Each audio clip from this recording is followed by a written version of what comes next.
Hello, everyone. Come on in. I'm about to do my book club on the new book that is out, A Radical Awakening. And I've been away for a week because I had some work that needed some intense attention, but I'm back with my book club number 8, and today I'm going to talk about the difference between living according to ideas and the difference between that and living according to our authentic knowing. So what is the difference between living according to ideas versus our authentic being? Hi, this is June. You just got the book yesterday. Hi, guys. Adriani says it's amazing. Leave a review wherever you can. Your best investment so far. We're talking about my book. It's book club number 8 today, and we're going to talk about the difference between living according to ideas and living according to our authentic, deepest knowing. So, most of us live according to ideas, and we do not realize it. Part of being asleep or part of being unconscious is living according to ideas. And most of us have been conditioned to live according to ideas, ideology, ideation, beliefs, fantasy, shoulds, what could be. All these are delusional ways of living. They are fictional. They're based on the past or the future or the other imagined realities. And sorry to say that a lot of us live according to imagined realities. And part of the wake up, part of the spiritual epiphany is to realize, Holy Mother of, I have been living according to an idea of how things should be, an idea of that woman, the idea of that man, the idea of that mother, the idea of that perfect relationship, parenthood, everything, an idea. Now, we don't realize that it's an idea because it has been embedded, steamrolled into our consciousness since we were young. It was like the dough that formed our psychology, the foundation of our being, and the needing action of the unconsciousness of those around us plastered us to believe in these ideas. This idea, that idea, this family's idea, that family's idea, it doesn't matter. They're all ideas.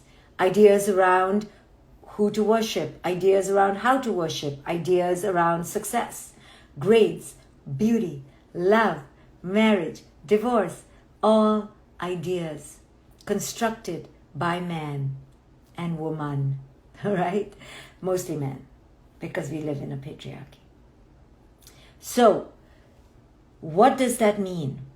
What it means is that we set ourselves up for great distress and suffering because we are attached to our ideals and our ideas. But we don't realize that they're ideas. We think they are reality because they've been steamrolled, kneaded into the dough of our psychological foundation. So that's all we know. If you are taught from a young age that gays are evil, or black people are lazy, or fat people are stupid, whatever the stereotype is, you don't know. That's what you're taught. Like the earth was flat. It was really flat for a lot of people for a long time. And we can look at them and go, oh my God, how stupid. Those primitive people, they thought the earth was flat. Our future selves in 200 years will be looking, if we could look back on ourselves, we'd be like, these are a bunch of morons too. Now, we don't like to think we are moronic. How dare I say that? We are the cleverest species on earth. We have dominated the earth. We are amazing. The Homo sapien is stellar. I don't know about that. We are the most medicated. We are the highest rate of suicide ever. This country has the highest rate of children who are anxious ever. ADHD is 625% increase in the last 10 years. Let's see the other statistics. Global poverty is still where it was. The climate is at an abysmal level of inferno level of destruction. But we're amazing. We're so amazing. We're creating new currency. We're going to the moon. We're amazing. And that's why a pandemic that comes along has great meaning for us, because it shows us, hey, I can take you down. A bacteria, a virus, something in the air, aerosols can take you down, okay? And it's a huge wake-up call for our Homo sapien arrogance. And who knows how it started? It probably started by some version of man. But we must blame the bats or the pigs. Why not? But I'm sure we had something to do with it. If nothing else, it's because we invented the airplane, so we took it everywhere. If nothing else. However, why would we blame ourselves, right? So we don't take accountability because we're so amazing. And the pandemic comes along, and one would hope that one would pause in spiritual and emotional humility. And one would use this time to ask, how have I effed this entire thing up? Am I living my most authentic self? Am I truly living in interdependent harmony and oneness?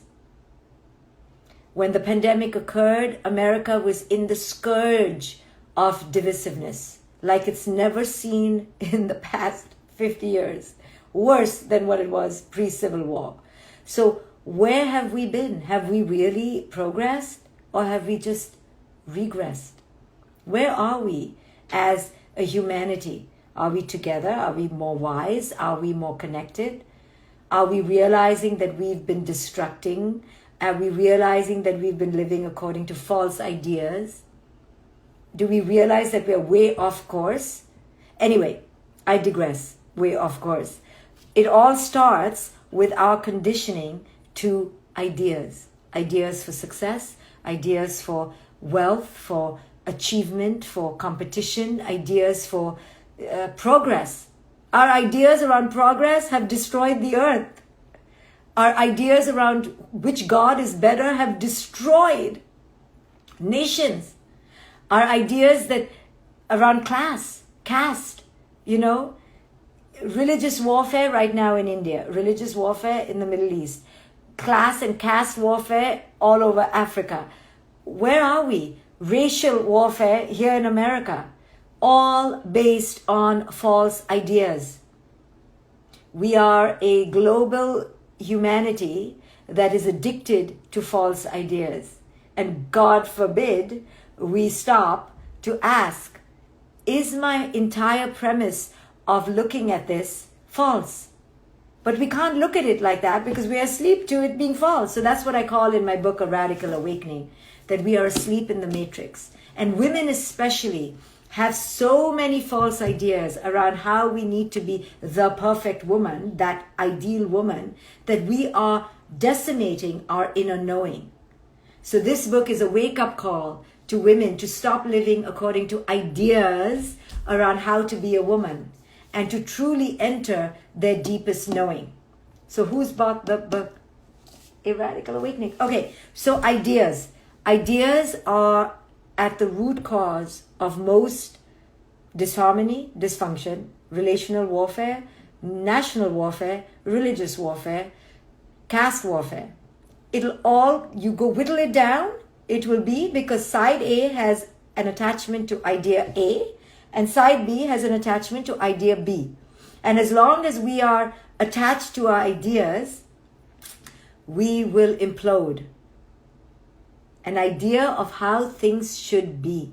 Every dysfunctional relationship and every conflict starts with an attachment to an idea. So the next time you are in a dysfunctional state of affairs and you are in a conflict and you're feeling so sad, ask yourself, what am I attached to? What idea right now am I attached to that did not come true, that is causing me pain? Right? So every time I'm in a moment of great emotional turmoil, I'm like, oh, I better ask myself, what is my false idea? I don't want to ask because I want to just not like the other person for making me ask. I don't want to ask, right? But in my moments of wisdom, rare, I go, okay, Shefali, what are you attached to? What are you not willing to let go? What are you not willing to see? What other side is there that you do not want to entertain because you're so attached? And then I go, the other person's point of view, the other person's reality, the other person. I do not want to accept the other person. I do not want to accept life. I don't want to accept the isness. And until we accept that our ideas are messing us up deeply, profoundly, we will not radically awaken. So my book, Radical Awakening, why is it called a radical awakening? Which is, I think, scary for people. By the way, many people, not a lot, some people, by the time they reach part 3 and part 4, where I'm really knocking on their ideas and go, hey, can you challenge this idea? Can you look at this in another way? They throw the book down, right? Not a lot, but a few. It has poked people, for sure. It has poked men more than women. Not surprising, because I'm poking the patriarchy. I'm telling women, don't step into your unworthiness anymore. Stand up, know who it is you are. So until we understand the difference between an attachment to an idea and an attachment to an inner knowing, we will not radically awaken. So, most of our misery, okay? If not all. Most. I say most because physical misery is physical misery. Like, anyone who's been in labor knows that's some real shit. That's not an idea. That freaking thing hurts in there.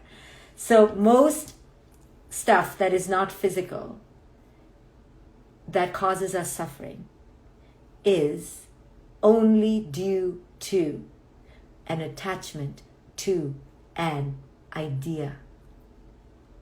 An ideological marriage. An ideological attachment. And if you truly want to be free, liberated, buoyant, and floating through your life, you need to give up your attachment to ideas. Because attachment to ideas weigh us down. And they get triggered when life doesn't match or get aligned to that attachment. So, anytime you are upset, dare to ask yourself, what is my idea that I am attached to? If you look in the mirror and you see your wrinkles and that makes you sad, you have to ask, what is the idea I'm attached to around my wrinkles? Oh, my idea is that I should have none. Okay, that's a dumb idea. Or if your kid is not doing well at school and you're suffering, you need to ask, what is the idea I have around my kid's success that is causing me suffering? The idea that my kid should not fail. That's a dumb idea. Okay, let's take another one. Somebody calls you fat, ugly, and stupid. And you're like, whoa, that has caused me so much angst. I will be depressed for the next 30 days. Maybe somewhere in there you ask, what is my idea that is causing me suffering? My idea is that nobody should ever think I'm fat, ugly, and stupid. Ooh, that's a dumb idea. You see? All our ideas cause us suffering when they don't come true, and most of our ideas are really not very smart. They're based in your idea. It's just your idea of how things should be, and they're not the way it is. And the fact that there's a clash, you have a choice. Give up the idea or keep fighting reality as it is. And most of us choose the latter Let us fight reality as it is and waste our time. And then we wonder why we're depressed, exhausted, depleted. Because we're fighting the isness of reality. Why? Because we like our ideas so much. We want to bend reality to match our idea instead of us meeting reality as it is. Most of our dysfunction is because of faulty ideological attachments. If you wish to radically awaken, turn pain into power, embrace your truth, and live free, buy the book, then you got to give up your faulty ideas. You got to at least question, am I having a faulty ideological marriage? Am I married to a faulty idea? I don't know why I'm talking in a falsetto voice. I'm entertaining myself because you all are not talking to me.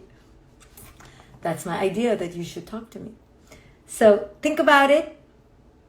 I'm telling you, I was in jest in this conversation, but it's a goddamn the most profound lesson ever in life, okay? I've just like laughed my way through it because I'm in a comical mood.